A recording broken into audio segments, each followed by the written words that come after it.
তুমি আমি এসেছি, তুমি এসেছো। আমি এসেছি শুধু শুধু তোমার জন্য। বাবু কনক বলে, খুব তো জোর গলায় বলছেন, আর যদি না পারে? কনক, তুমি এভাবে কেন কথা বলছো ওনার সাথে? বোধ বুদ্ধি কি হারিয়ে ফেলেছো? তথাগত বাবু রাহুলের মাকে বলে, রাহি যদি রাহুলকে ফিরিয়ে আনতে না পারে তাহলে কোনোদিনও রাহি এ বাড়িতে আসবে না।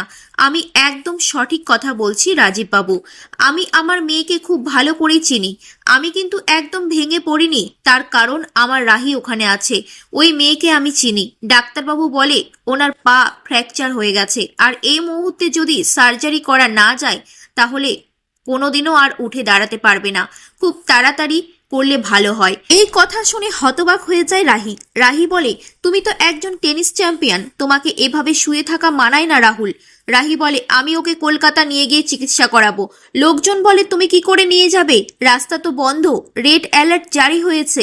মিডিয়ার লোকজনকে দেখতে পেয়ে রাহি বলে, আপনাদের যাওয়ার পথে আমি আপনাদের সাথে যেতে চাই। তখন তারা বলে, আমরা পারমিশন পেয়েছি, কিন্তু মনে হয় না আপনাকে যেতে দেবে।